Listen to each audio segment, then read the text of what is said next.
तक हम क्या पढ़े हैं, सिंगली का एनालिसिस किए हैं, डबली का, और आज हम करेंगे टी बीम का। अब टी बीम भी कहते हैं इसे, या फिर कह सकते हैं हम फ्लेंज बीम। फ्लेंज बीम कितने प्रकार के होते हैं समझिएगा। फ्लेंज बीम, फ्लेंज बीम दो प्रकार के होते हैं, एक होगा आपका टी बीम और दूसरा होगा आपका यल बीम। कौन सा होगा, टी बीम और यल बीम। ठीक है, अब देखिए, अब टी बीम कहाँ देखेंगे आप समझिएगा, जब बड़ा सा हाल देखे होंगे आप लोग। देखिएगा हम क्या बना रहे हैं, एक हाल बना रहे हैं। ठीक है, ये देखिए, ये क्या हो गया आपका टी बीम। ठीक है, ये आपका हाल हो गया।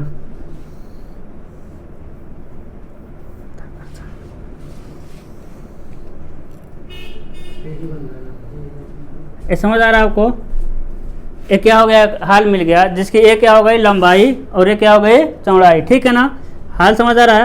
ये क्या बनाए, सिर्फ बनाए हम छत की मोटाई। क्या बनाए हैं, सिर्फ छत की मोटाई बनाए हैं, ये दीवार वगैरह नहीं चलाए हैं। तब देखेंगे जब बड़ा सा हाल रहता है तो उसके बीच बीच में क्या डाले जाते हैं, हम एक बीम डाले रहते हैं। ऐसा है कि नहीं, कुछ निकला रहता है, ऐसा कुछ निकला रहता है बीच में, उसके नीचे कुछ निकला रहेगा, तो उसी को क्या कहते हैं हम, थोड़ा निकला रहता है। जब उसको सामने देखेंगे, यानी इसको आप सामने देखेंगे कैसा मिलेगा समझिएगा, मिलेगा आपका इस तरह।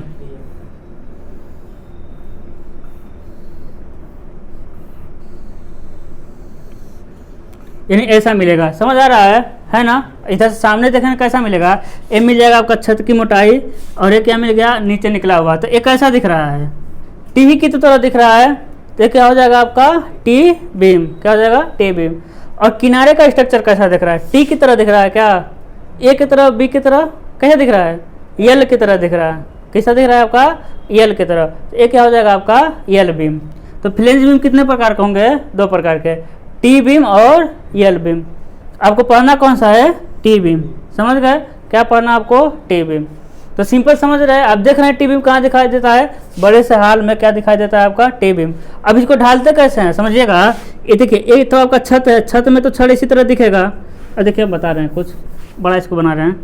अब इसका ढलाई कैसे होता है, ढलाई इसी तरह होता है, ऐसा नहीं है कि बीम को अलग डालते हैं, छत को अलग डालते हैं। ठीक है, इसका ढलाई कैसे होगा, ये देखिए, ये क्या दिख रहा है, ये तो छत का छड़ दिख गया। हाँ, छत का छड़, मेन बार और डिस्ट्रीब्यूशन बार, है कि नहीं। और इसमें ये क्या दिख गया आपका, एक क्या दिख गया बीम का, है कि नहीं। ये क्या दिख गया आपका बीम का बेंटअप बार और बीम की छड़ें दिख गई। ठीक है, ऐसा क्या करते हैं हम, उसको बांधेंगे, यानी छड़ वगैरह व्यवस्था करेंगे, और छत का और टी बीम को एक ही साथ डाल देते हैं। समझ रहे हैं, छत को और टी बीम को क्या करेंगे, एक ही साथ डाल देते हैं। इससे फायदा ये होता है समझिएगा, इससे फायदा ये होता है कि ऊपर क्या होता है कंक्रीट और नीचे क्या होता है छड़। तो करते हैं कि देखिए, टी बीम अगर हम सिंपल एक टी बीम को बनाए हैं तो इस तरह बनेगा टी बीम। तो देखिए, ऊपर मेरा जो कंप्रेशन का एरिया रहता है, वो कंप्रेशन का एरिया इसके वजह से क्या होता है, बढ़ जाता है। कंप्रेशन को एरिया इसके वजह से क्या होता है, बढ़ जाता है। तो ये ज़्यादा लोड ले सकता है कि नहीं। ये क्या करेगा आपका, ज़्यादा लोड लेगा। और छड़ क्या है, छड़ लगा दीजिए, छड़ तो आप कितना ही बढ़ा सकते हैं, इस तरह भी छड़ लगता है कि नहीं, इस तरह भी छड़ लगता है। तो छड़ बढ़ा दीजिए, ऊपर कंप्रेशन का एरिया बढ़ाइए, ज़्यादा से ज़्यादा लोड को ले लेता है।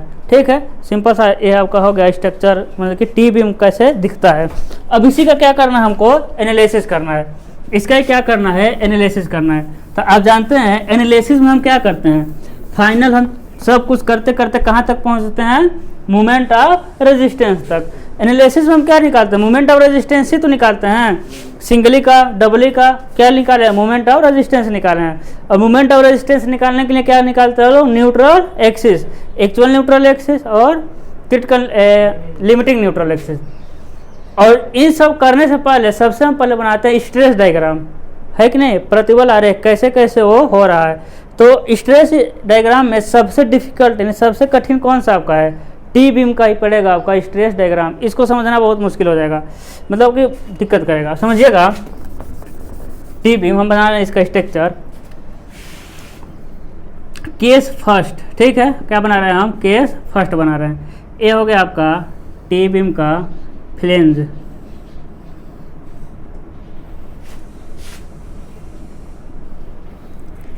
ये क्या हो गया आपका टी बीम का फ्लेंज।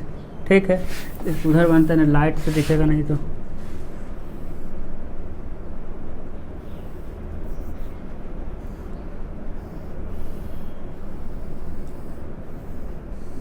समझिएगा।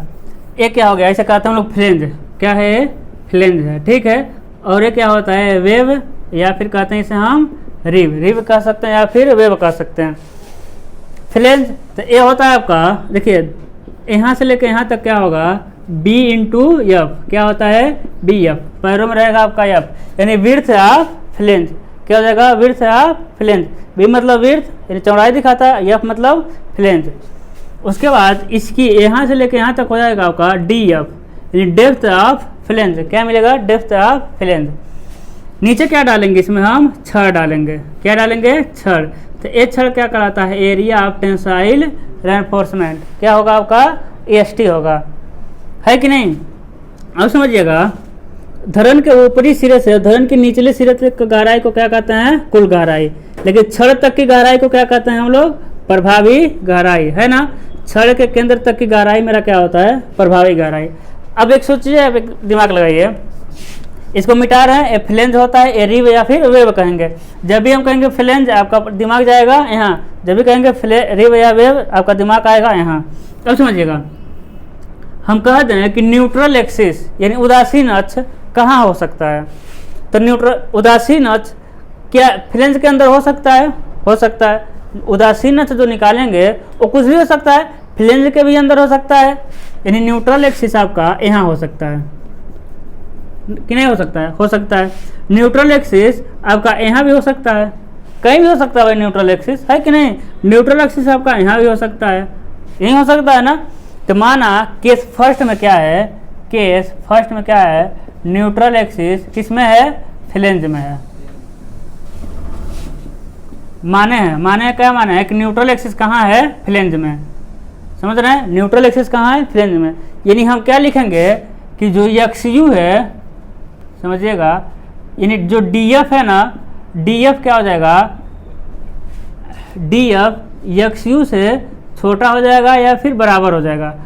ये हो जाएगा आपका DF, ये हो जाएगा, देखिएगा शुरू हो गया, ये समझना आपको बड़े आराम से। एक क्या हो गया आपका DF, एक क्या हो गया आपका XU, है कि नहीं। एक क्या हो जाएगा आपका XU हो जाएगा। ये XU क्या है आपका, DF से देखिएगा ऐसा हो जाएगा, इस तरह होगा, क्या हो जाएगा आपका DF क्या हो जाएगा, यानी XU कहाँ तक होगा, DF से छोटा ही है। XU क्या है, DF से छोटा, या फिर बहुत जाएगा तो कहाँ जाएगा, यहाँ तक जाएगा, DF की मोटाई तक, यानी DF के बराबर हो जाएगा XU, है कि नहीं। तो हम देख लेते हैं कहाँ तक है, XU क्या है, is less than depth of flange, यानी हम कहेंगे कि neutral axis depth of flange से क्या है, छोटा है, यही तो हम कहेंगे। या फिर कह देंगे कि न्यूट्रल एक्सिस फ्लेंज में है, न्यूट्रल एक्सिस फ्लेंज में है। अब समझिएगा, आप ये बात जानते हैं, एक क्या है आपका न्यूट्रल एक्सिस, एक क्या है आपका न्यूट्रल एक्सिस। क्या न्यूट्रल एक्सिस के नीचे कंक्रीट कोई वर्क करता है क्या, कंक्रीट का कोई काम ही नहीं होता है, क्योंकि न्यूट्रल एक्सिस के नीचे पूरा काम किसका होता है, स्टील का। पूरा टेंसाइल को कौन लेता है आपका, स्टील लेता है, ठीक है। तो न्यूट्रल एक्सिस के नीचे हम पूरा फोकस किस पे करेंगे, छड़ पे करेंगे।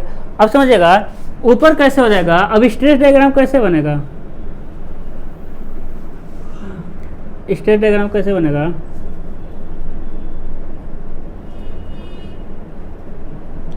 कुछ एरिया तक का क्या आएगा, रेक्टेंगल, उसके बाद क्या हो जाता है आपका, उसके बाद क्या हो जाता है, पैराबोला हो जाता है, होता है कि नहीं होता है। नीचे क्या लगेगा, नीचे टेंसाइल फोर्स लग जाएगा। अब बताइएगा इसका स्ट्रेस कितना होता है, ये वाला 10.45 FC के। ये वाला कंडीशन तो आप पढ़े होंगे, हम कह दें कि यहाँ क्या लग जाएगा, C1 यानी C लगेगा, टोटल कंप्रेसिव फोर्स कितना होगा, तो आप कहेंगे 0.36 FC के XUB, यही ना होता है। लेकिन यहाँ B की जगह क्या हो जाएगा, BF हो जाएगा, है कि नहीं। B की जगह क्या हो जाएगा, BF हो जाएगा, समझ रहे हैं। सेम सिंगली वाला केस तो बन रहा है, ऊपर का कंक्रीट का एरिया लिख दिया, यानी क्या लिख दिया, अब टोटल कंप्रेसिव फोर्स फिर निकालेंगे तो इतना एरिया कितना आएगा, इसको दो भाग में बांटेंगे आप, तो A आ जाएगा आपका 4/7 XU, यही आता है। नीचे वाला क्या आ जाएगा, 3/7 XU, यही तो आएगा। 4-5 फिर निकालेंगे एरिया वगैरह तो इतना ही मिलेगा, है ना। कितना मिलेगा, क्योंकि ये देखिए सेम कैसा हो गया है, सिंगली रेनफोर्स कंक्रीट बीम की तरह। 10.36 F C K X U into B, B की जगह क्या है कि इसका एरिया लंबा फ्रेंच की चौड़ाई कितना है, बी एफ है। हम कहते हैं आपसे ये कितने दूरी पर आता है, ए वाला दूरी, तो आप कहेंगे कितना दूरी, 10.42 एक्स यू है कि नहीं, कितने पर जाएगा, 10.42 एक्स यू पे। ठीक है, अब समझिए टोटल कंप्रेसिव फोर्स हो गया, टोटल टेंसाइल फोर्स कितना होगा, 10.87 एफ वाई एस टी, यही तो होता है total tensile force. Total compressive force हो गया, टोटल टेंसाइल फोर्स हो गया।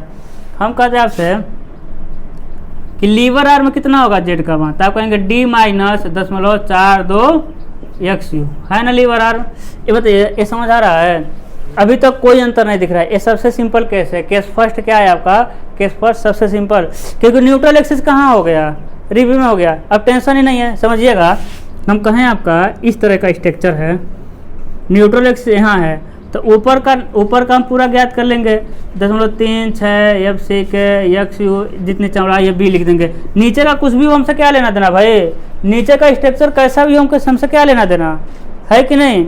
नीचे इस तरह हो ए बी, यानी नीचे आपका इस तरह हो, हमसे क्या लेना देना। नीचे तो पूरा मेरा फोकस कहाँ रहेगा, न्यूट्रल एक्सिस के नीचे मेरा पूरा फोकस कहाँ आ जाएगा, छड़ पे आ जाएगा, है कि नहीं। तो नीचे देखिए, नीचे तो आपको इस तरह दिख रहा है, लेकिन उससे हमसे क्या लेना देना। न्यूट्रल एक्सिस के नीचे आएंगे तो हम डायरेक्ट कहाँ जाएंगे, छड़ पे आ जाएंगे। अब ऊपर आपका सेम आप सिंगली की तरह पढ़ चुके हैं, है कि नहीं, रेक्टेंगल का हम लोग एरिया कैसे निकालते हैं और प्रतिबल। ठीक है, समझ आ रहा। तो हम न्यूट्रल एक्सिस निकालते हैं, एक्चुअल न्यूट्रल एक्सिस कैसे निकालेंगे, total tensile force equal to क्या हो जाएगा, टोटल कंप्रेसिव फोर्स हो जाएगा ना। टोटल टेंसाइल कितना होगा, 10.87 एफ वाई एस टी हो जाएगा। टोटल कंप्रेसिव कितना होगा, 10.36 F C K X U into B, यहाँ से एक्स यू निकल जाएगा, एक्स यू इक्वल टू क्या हो जाएगा यहाँ 0.87 F Y S T upon 0.36 F C K X B. अब आपके एग्जाम में एमसीक्यू आ सकता है कि टी बीम के लिए एक्चुअल न्यूट्रल एक्सिस क्या होगा, यहाँ कहीं बी लिख देगा, कहीं बी एफ लिखेगा, कहीं डी एफ लिखेगा, यही तो चेंज होगा, दूसरे से यही तो चेंजिंग है, तो यहाँ चेंज करेगा। ठीक है, तो इसको ध्यान में रखना है। उसके बाद आप लोग क्या जानते हैं, आप लोग लिमिटिंग न्यूट्रल एक्सिस तो सबको पता है कि नहीं, ये तो रट गया होगा। Limiting neutral axis F I 250 के लिए एक्स यू लिमिट कितना होगा, 10.53 डी, है ना। एफ आई 415 के लिए एक्स यू लिमिट कितना हो जाएगा, 10.48 डी, और एफ आई 500 के लिए एक्स यू लिमिट कितना हो जाएगा, 10.46 डी हो जाएगा। ठीक है, अब आपको क्या ज्ञात करना है, मोमेंट ऑफ रेजिस्टेंस, है ना। क्या ज्ञात करना है आपको, मोमेंट ऑफ रेजिस्टेंस। अब देखिएगा, मोमेंट ऑफ रेजिस्टेंस क्या हो जाएगा, एम ओ आर भाई सी गुणे लीवर आर्म, सी गुणे जेड। अब सी कितना हो जाएगा, 10.36 compressive force into lever arm, तो 3 F C K X U B F D minus 10.42 X U. हम तो काफ़ी दिनों से पढ़ते हुए आ रहा है ना, इसलिए थोड़ा स्पीड में हम लिख रहे हैं, इसमें कोई दिक्कत है नहीं।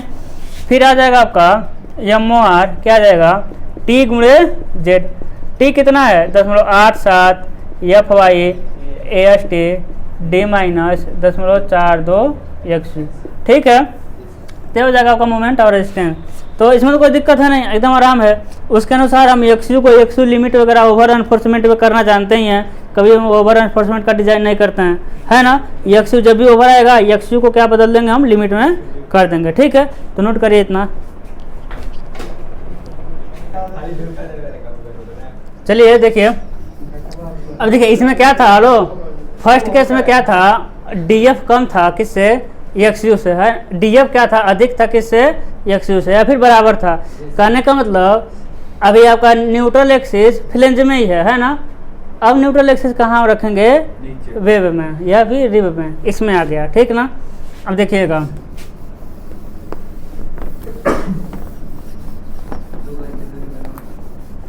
अब देखिएगा, अब न्यूट्रल एक्सिस कहाँ गया जी? न्यूट्रल एक्सिस किस में है? रिब में है। किस में आ गया? रिब में। ठीक है, तो अब क्या हो जाएगा? रिब में आएगा तो न्यूट्रल एक्सिस डी एफ से क्या हो जाएगा? बड़ा हो जाएगा। देख समझिए कैसे, यही समझना अच्छे से। ये क्या है? B F. ठीक है, ये क्या हो जाएगा आपका? D F. और ये हो जाएगा आपका स्मॉल डी। ये हो जाएगा आपका छड़, यानी ए एस टी। अब न्यूट्रल एक्सिस कहाँ आ गया है? यहाँ आ गया। अब बताइए न्यूट्रल एक्सिस डी एफ से अधिक हुआ कि नहीं? न्यूट्रल एक्सिस क्या हो गया? डी एफ से अधिक हो गया न्यूट्रल एक्सिस।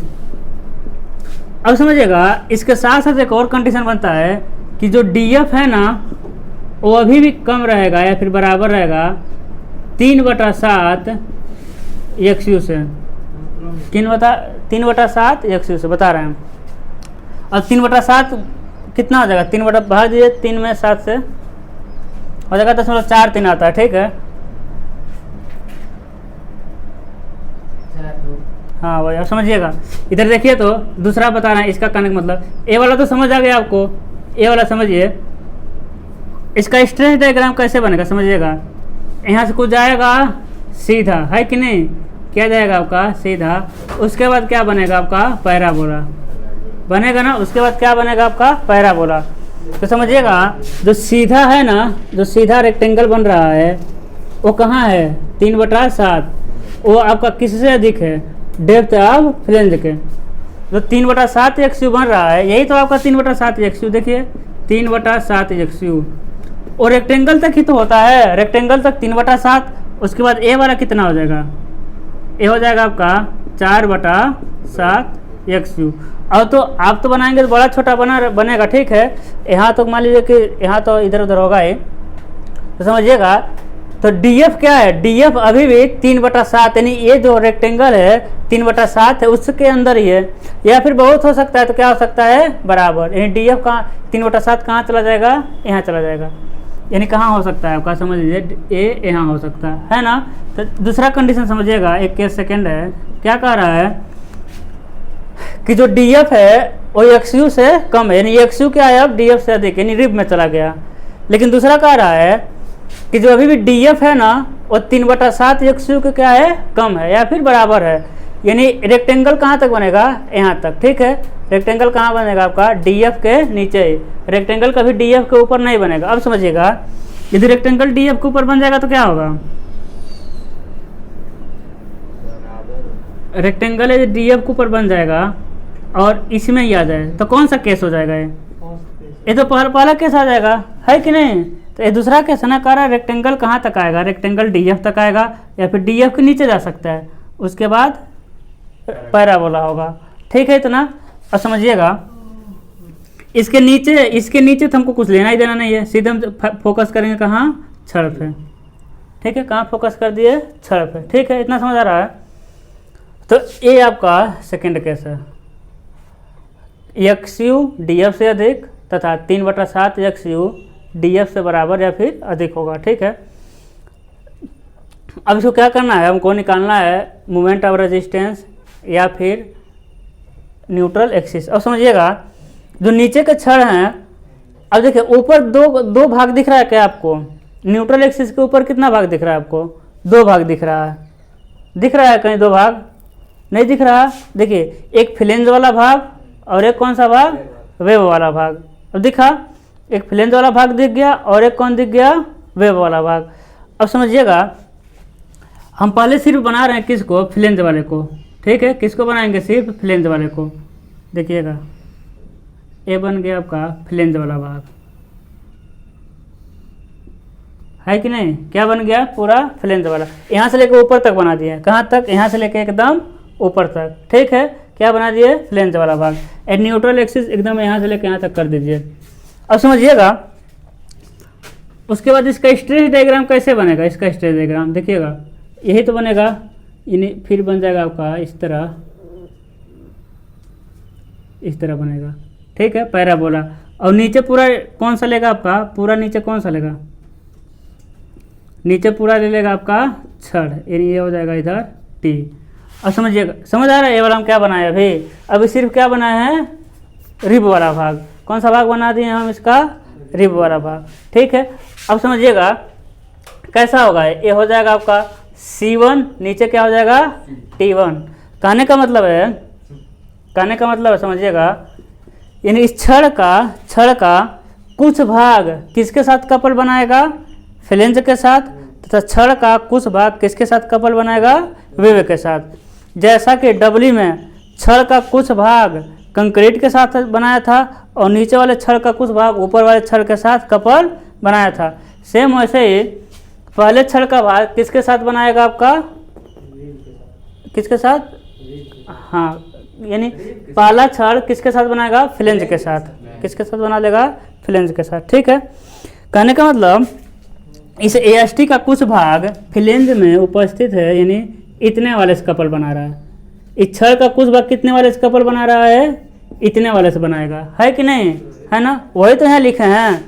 तो समझिएगा, तो रेक्टेंगल का आप लोग जानते हैं C1 कितना मिलता है, 0.36 FC के XUB, लेकिन यहाँ B की जगह क्या हो जाएगा, BW क्या है, विड्थ ऑफ वेव। BW क्या हो जाएगा, विड्थ ऑफ वेव। रेक्टेंगल का तो C1 वही ना होता है, 0.36 FC के XU और B की जगह पहले वाले में BF था, इसमें क्या हो जाएगा BW, क्योंकि हम क्या ले रहे हैं, यही ले रहे हैं, क्या ले रहे हैं, यही ले रहे हैं। और नीचे क्या हो जाएगा, नीचे तो आपको पता है 0.87 FY AST1, क्या हो जाएगा AST1। तो छड़ का कुछ भाग इतने वाले के साथ कपल बना रहा है। अब रेक्टेंगल का तो आप शुरू से पढ़ते हैं, सिंगली में डबली में यही होता है रेक्टेंगल के लिए। ठीक है, अब समझिएगा ये कितने दूरी पर होता है, ऊपर से 0.42 XU, कितना होगा 0.42 XU। ठीक है, तो लीवर आर में कितना बचेगा, D - 0.42 XU हो जाएगा। ठीक है, इतना समझ आया। अब आप बताइए ए वाला कितना होता है, ए वाला 0.45 FC के, है ना, समझ आ रहा है। स्मॉल डी यहाँ से लेकर छड़ के केंद्र तक, ये आपका AST1 और ये कितना हो जाएगा आपका BW। समझ आया वाला। अब समझिएगा, अभी आपका क्या बच रहा है, ये दोनों भाग बच रहा है कि नहीं। अभी इतना तो भाग हम निकाल लिए, इसका तो काम कर दिया। अब बचेगा क्या आपका, ये दोनों फ्लेंज के दोनों किनारे, ये न बच रहे हैं, फ्लेंज के दोनों किनारे। हम कहें कि ए वाला कितना होगा, इतना सा, तो आप कहेंगे सर जी BF - BW/2। फिर BF - BW का आधा ही तो है, और ये क्या है, ए वाला उतना ही हो जाएगा, BF - BW/2 हो जाएगा कि नहीं, भाग है BF - BW/2। अब सिर्फ उतने के लिए हमको क्या बनाना है, स्ट्रेस डायग्राम बनाइए, समझिए, उतने के लिए बनाइए। अब उतने के लिए हम कहाँ बनाएंगे, नीचे बनाएंगे या फिर वहीं बना रहे हैं, समझिएगा ये हो जाएगा आपका इसका स्ट्रेस डायग्राम।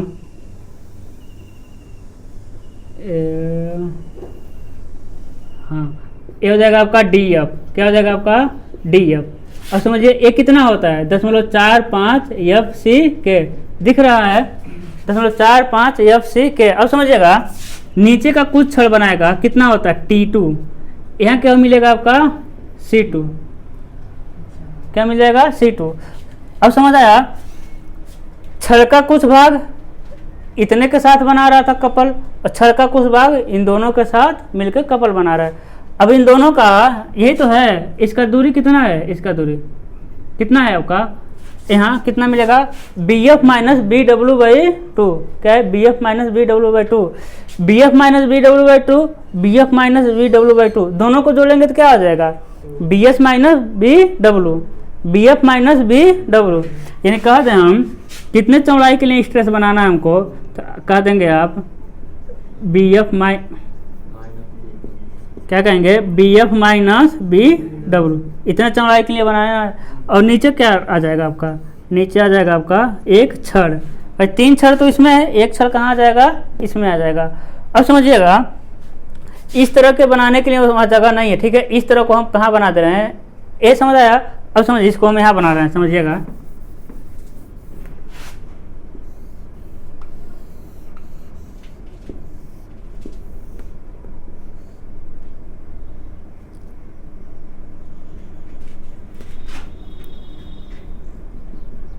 इतने का तो हमको काम ही नहीं है, हमको काम बस कितने का है, इतने का है ना, क्योंकि इतने का तो हम निकाल चुके हैं पहले ही, इतने का ही तो काम है, और नीचे एक छड़ का काम है, और तो कुछ नहीं है, और तो कुछ नहीं, बस इतना कंक्रीट है और नीचे छड़, बीच वाला तो हम पहले निकाल चुके हैं, और यही जा रहा है आपका न्यूट्रल एक्सिस।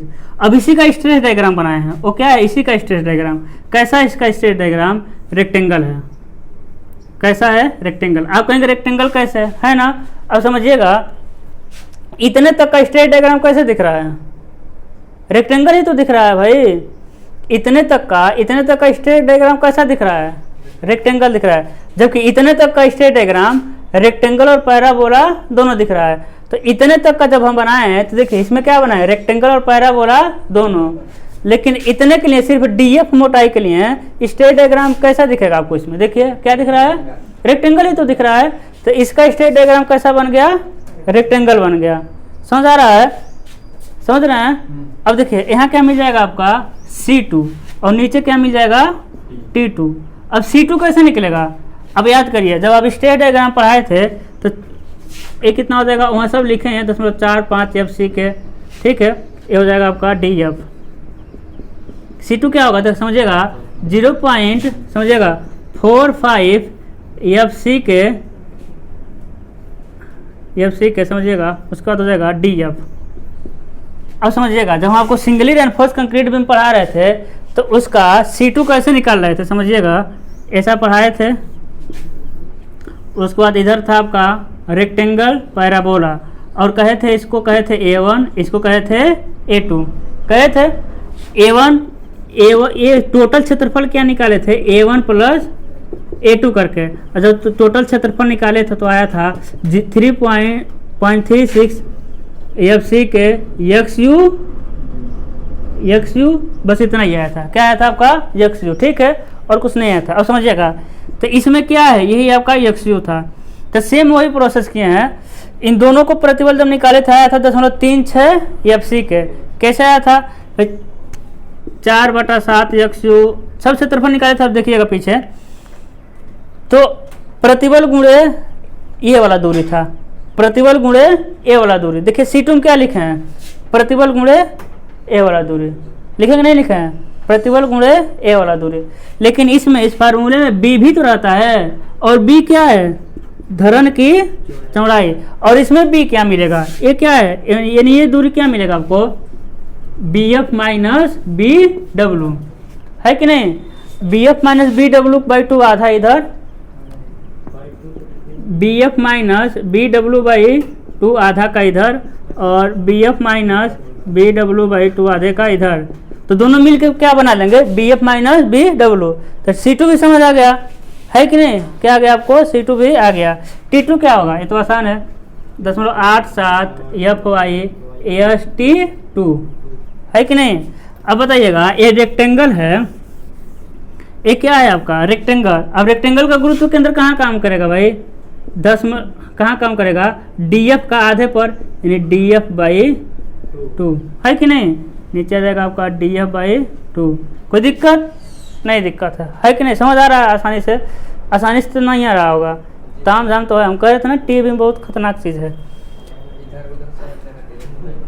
बहुत खतरनाक है। समझिएगा कैसे बनाना है, ये डार्क, आपको डार्क वगैरह कुछ नहीं करना है, समझिएगा। सबसे पहले ए फिगर बनाइएगा, ये लाइन वगैरह मत खींचिएगा, ए फिगर। उसके बाद क्या बनाना है, ए फिगर। उसके बाद ए फिगर बनाइएगा, ठीक है। और इसी में आप इसी में प्लस करके इसको जोड़ दीजिएगा, ठीक है। इसी में प्लस करके एकदम लाइन से बनाइएगा। नहीं, सबसे पहले समझिएगा क्या क्या लग रहा है, समझिए। यहाँ लग रहा था आपका C1, उसी में कहीं क्या लग रहा है C2, ये ऊपर नीचे भी हो सकता है, हमको नहीं पता कि DF/2 कितना आएगा, 0.42 XU कितना आएगा, ठीक है। ए ऊपर नीचे भी आ सकता है। यहाँ क्या लिख देना है हमको, T लिख देना है। C1 से लेके आना है आपको, Z1 लिख देना है लीवर आर्म फर्स्ट, और C2 से लिख देना है आपको Z2। अब समझिएगा ऊपर क्या हो जाएगा, 0.45 एफ सी के। अब बताइए डिटेल में समझ आया कि नहीं आया? इस अब हो गया, हमको C1 T1 ही तो निकालना होता है, इसको लाइन से बनाते हुए निकल जाइएगा। इसको हम क्या किए, इस टी बीम को क्या किए, दो भागों में तोड़ दिए हैं।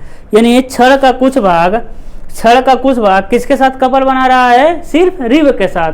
तो बनाए हम रिब कैसा है, रेक्टेंगल है, और रेक्टेंगल के लिए स्ट्रेस डिस्ट्रीब्यूशन कैसा होता है आपका, पैराबोला होता है, सिंगली की तरह। सिंगली का फार्मूला लिख दिए ऊपर नीचे। अब आपके पास बचा क्या, इतना का फ्लेंज इधर का, इतने का फ्लेंज इधर का, यही तो बच रहा है।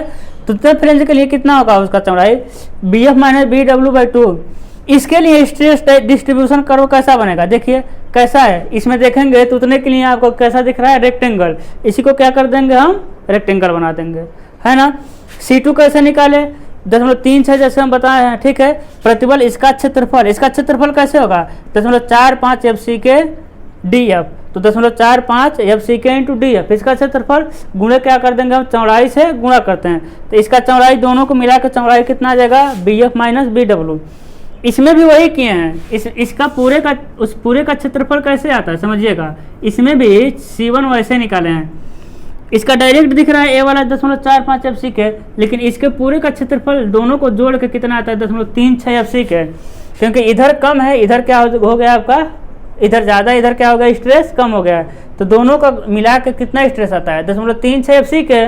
और इसका चौड़ाई से गुणा किए XU, 0.45 FC के चौड़ाई से DF, और इसकी चौड़ाई कितना है, BW से गुणा किए, और इसकी चौड़ाई कितना है, BF - BW। देख रहे हैं ना, तो आपका फार्मूला एक दूसरे से रिलेटेड ही है। तो अभी आपका स्ट्रेस डिस्ट्रीब्यूशन यानी दोनों का स्ट्रेस कर्व मिल गया। सीरीज से आपको बनाते चलना है, ये इसके सामने ही रहेगा। यानी टी बीम को दो भागों में हम तोड़ के बनाए। कौन सा केस है, सेकेंड केस, यानी जब न्यूट्रल एक्सिस फ्लेंज के बाहर है, यानी किस में है, रिब में, तथा जो DF है वो किससे कम है, 3/7 XU से कम होगा, है ना। अब समझिएगा इसमें क्या निकालना पड़ेगा हमको, एक्चुअल न्यूट्रल एक्सिस। अब एक्चुअल न्यूट्रल एक्सिस कैसे निकालते हैं, total tensile force equal to total compressive force, ठीक है। टोटल टेंसाइल क्या होगा भाई, T1 + T2, टोटल कंप्रेशन क्या होगा, C1 + C2। T1 0.87 FY AST1 plus 0.87 FY AST2। C1 कितना है, 0.36 FC के XU BW प्लस 0.45। अब जब तक माइंड आपके फिगर में नहीं बनेगा तब तक याद भी नहीं होगा, ये याद हो पाएगा, FC के DF और क्या जाएगा, BF - BW। जब तक आपके माइंड में फिगर नहीं बनेगा, एक चीज़ हर चीज़ याद ही होने वाला नहीं है। यहाँ से XU निकल जाएगा, ठीक है। उसके बाद क्या निकलेगा, लिमिटिंग न्यूट्रल एक्सिस। आपको सबको पता है लिमिटिंग न्यूट्रल एक्सिस निकालना। FI 250 के लिए है, XU लिमिट कितना होता है, 0.53 D। FI 415 के लिए है, XU लिमिट कितना होता है, 0.48 D। और FI 500 के लिए है, XU लिमिट कितना होता है, 0.46 स्मॉल d, ठीक है। अब क्या निकालना हमको, मोमेंट ऑफ रेजिस्टेंस, है ना। क्या निकालेंगे, moment of resistance, C1 Z1 plus C2 Z2। C1 कितना है भाई, 0.36 FC के XU BW, है कि नहीं। Z1 कितना है, D - 0.42 XU प्लस C2 कितना है, C2 कितना हो जाएगा, 0.45 FC के DF BF - BW। Z2 कितना मिलेगा, D - DF/2 हो जाएगा ना। याद कर लेंगे इसको, नहीं कई बार इसको बनाना पड़ेगा, समझना पड़ेगा, तब आपको माइंड और दिमाग। उसके बाद आएगा आपका MOR किस और क्या आ जाएगा आपका, T1 Z1 plus T2 Z2। T1 Z1 क्या होगा, 0.87 FY AST1 D - 0.42 XU plus T2 कितना है, 0.87 FY AST D - D F by 2, AST2 है, AST1 है। तो यहाँ से उसके बाद अंडर ओवर जो आएगा हम लोग लिमिट वगैरह लगा सकते हैं। तो 1:2 समझ आया, लिख लीजिए इसको, नोट करिए। देखिए देखिए ये सेकेंड केस हो गया ना। अब थर्ड केस में क्या होगा, कुछ नहीं होगा, बस थोड़ा सा अंतर आएगा, हम बता रहे हैं।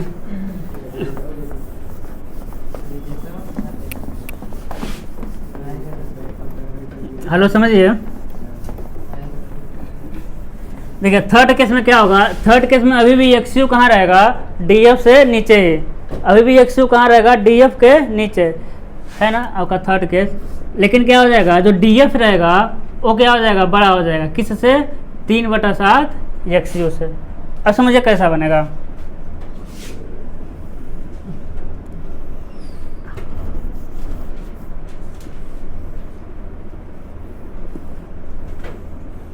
समझिए, ये क्या हो जाएगा आपका BF, है ना, ये क्या हो जाएगा आपका DF, और ये क्या हो जाएगा third area of tensile reinforcement यानी EST।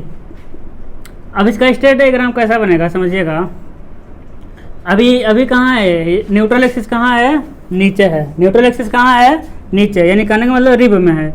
इसकी चौड़ाई कितनी है, BW, यानी एक्स यू कहाँ है, यहाँ है कि नहीं। यानी पहला समझ आ गया, एक्स यू कहाँ है, DF से नीचे, लेकिन DF अधिक है किससे, 3/7 एक्स यू से।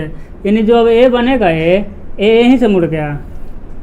जो रेक्टेंगल भाग ही तो 3/7 होता है कि नहीं रेक्टेंगल भाग। तो ए हो गया आपका, देखिए DF 3/7 से अधिक है कि नहीं है, आपको समझ आ गया, ठीक है। और नीचे पूरा फोकस किस पे करेंगे हम, छड़ पे करेंगे। ऊपर क्या आ जाएगा, C1 आ जाएगा, C2 आ जाएगा, नीचे क्या आ जाएगा, T1। लेकिन यहाँ तो नहीं समझ आएगा। अब इसको क्या करना पड़ेगा, हमको तोड़ना पड़ेगा, यानी रिब को अलग बनाएंगे और फ्लेंज को अलग बनाएंगे, तब हमको अच्छे से समझ आएगा, ठीक है। समझिएगा, ये बनाते हैं। सबसे पहले हम क्या बनाते हैं, इसको लिख दे रहे हैं कि जो DF है वो अधिक है किससे, 3/7 एक्स यू से। दोनों के सेटिस्फाई होना चाहिए, ठीक है, दोनों सेटिस्फाई होना चाहिए। तो ये तोड़ते हैं। सबसे पहले हम इसमें से क्या बनाएंगे, सिर्फ रिब यानी वेव वाला भाग।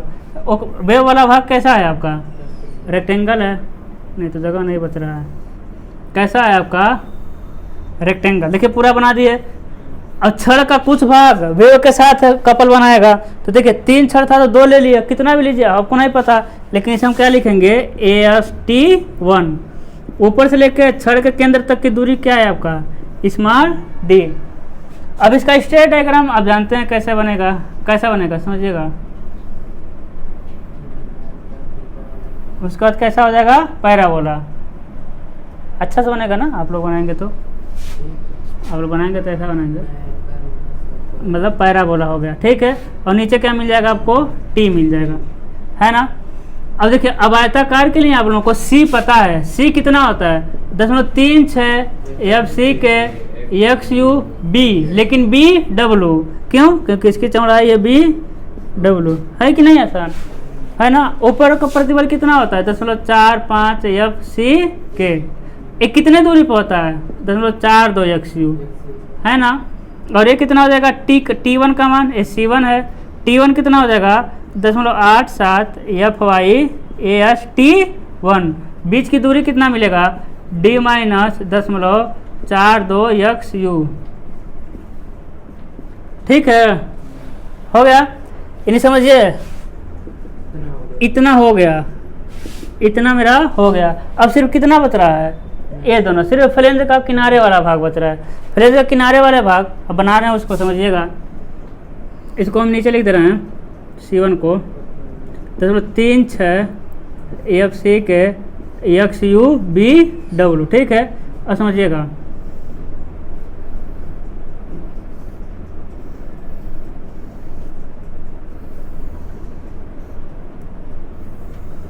इसमें का कितना छड़ बचा है, सिर्फ एक ही छड़ बचा है, यानी कुछ छड़ बचा है, इसे क्या कहते हैं हम, AST2। लेकिन अभी कंक्रीट तो कुछ है नहीं, नीचे नहीं ना, ए वाला तो हम सब ले लिए हैं, किसमें, यहाँ ले लिए हैं। ए वाला भी नहीं है कि नहीं, ए वाला भी नहीं है, सिर्फ क्या मेरे पास है, ए वाला, है ना।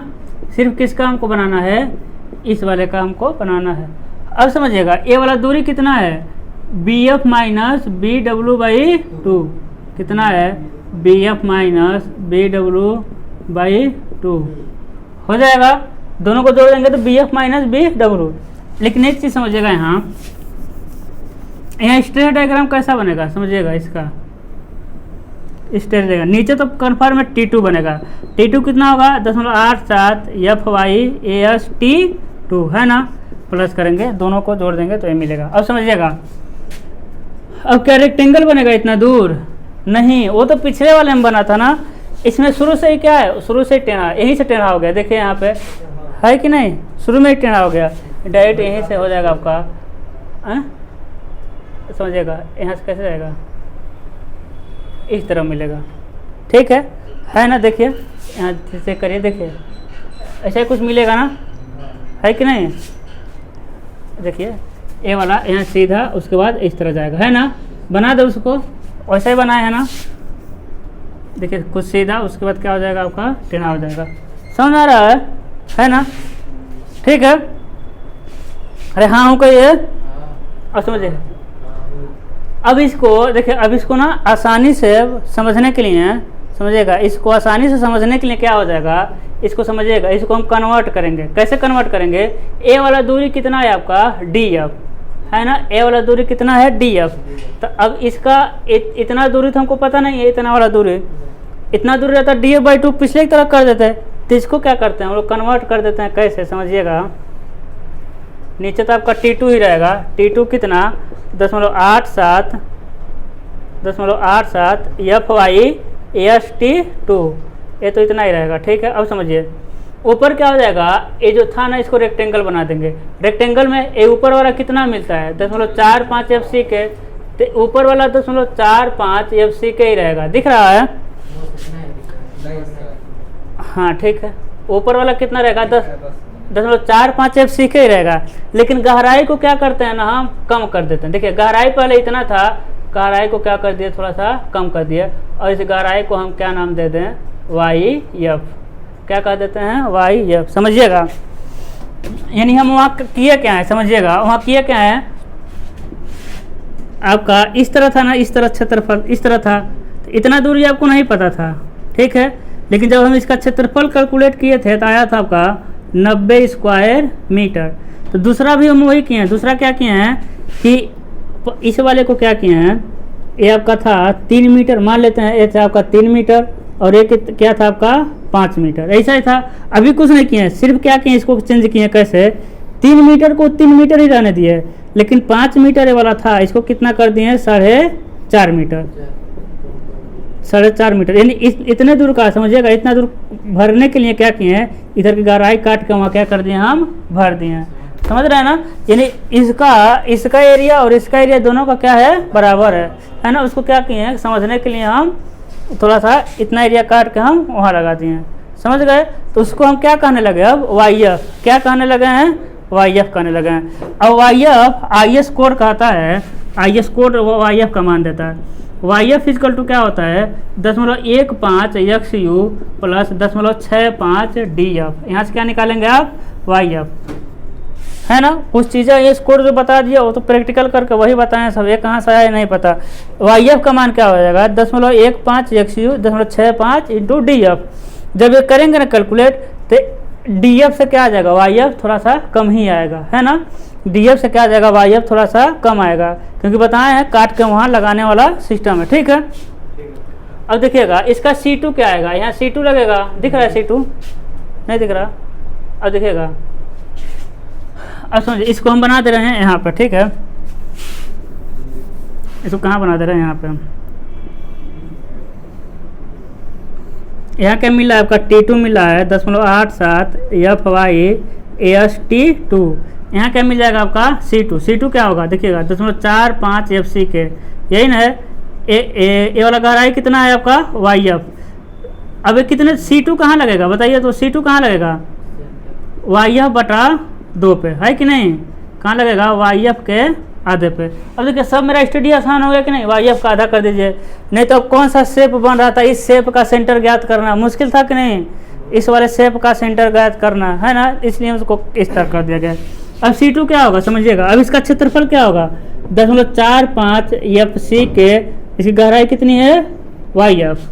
इधर देखिए क्या हो जाएगा 10.45 F C K Y F into इसकी चौड़ाई से गुणा करते हैं। इसकी चौड़ाई क्या है, इसकी चौड़ाई B F minus B W, और बीच की दूरी क्या मिल जाएगा आपको, Z2 मिल जाएगा D minus Y F by 2, यही मिलेगा लीवर आर में Z2, ए मिल जाएगा आपका Z1 यहाँ मिला है।